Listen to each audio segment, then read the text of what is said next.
Onlookers capture the moment members of the public disarm an attacker on London Bridge. He was wearing a fake suicide bomb vest. Moments later, the police shot him dead. One of the bystanders who intervened told journalists what he saw. When we got there, he was, wielding two knives. One was sort of duct taped to his hand. So all I could do, after the guys had sort of held him down and were sort of pinning him to the ground, kind of try to stamp as hard as I could on his wrist, try and, release the knife, as it were. And then someone sort of kicked the knife away. Police search for evidence at the attacker's house in a town 250 kilometres north of the capital. The 28-year-old suspect, Usma Khan, had been serving time for terrorism offences until last year. He was released early before he had served half his prison sentence.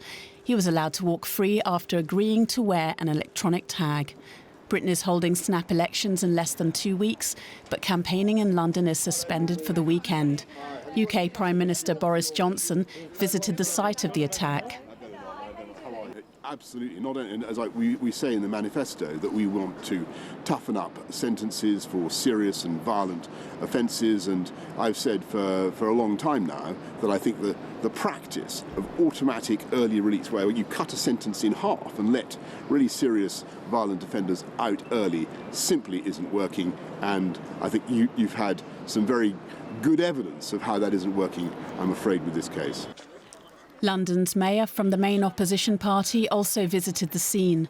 So far, the election campaign has focused on Brexit and medical care in the country. But in the aftermath of this attack, crime and terrorism are likely to be high on the agenda too. And our correspondent Charlotte Potts joins us now from London. Charlotte, more details have emerged about the victims and the attacker. What can you tell us? Well, we now know all the details, what has been unfolding on Friday afternoon around London Bridge, the bridge leading into the financial heart of the city where banks and insurance companies are located. The attacker started stabbing people at an event that was organized by Cambridge University students with former criminals, with former prisoners, and that's where he started stabbing people. At the moment, 3 of them are still being treated at one of the hospitals here in London, and 2 of them, sadly, have died as a result of this attack. Now, the attacker himself, 28-year-old Usman Khan, he is a convicted terrorist. He was convicted in 2012 for plotting a bomb attack on the London Stock Exchange and for plotting to set up a terrorist camp in Kashmir, a terrorist training camp there. Now, that attacker, of course, has been shot at the scene. He was released. He was in prison for several years. He was released last December, in December of 2018, and ever since then had been wearing an electronic tag. And so the authorities at all times knew where he was, and this is what authorities, of course, are looking at closely now. If they knew where he was, why didn't they know what he was planning? And at the moment, this is an open question. I guess another question is, what effect will this have now that the United Kingdom is in the middle of a general election campaign? Exactly. Less than 2 weeks to go. December 12th, the British voters will head to the polls. And of course, terrorism will be one of the big topics now in this election. A new topic.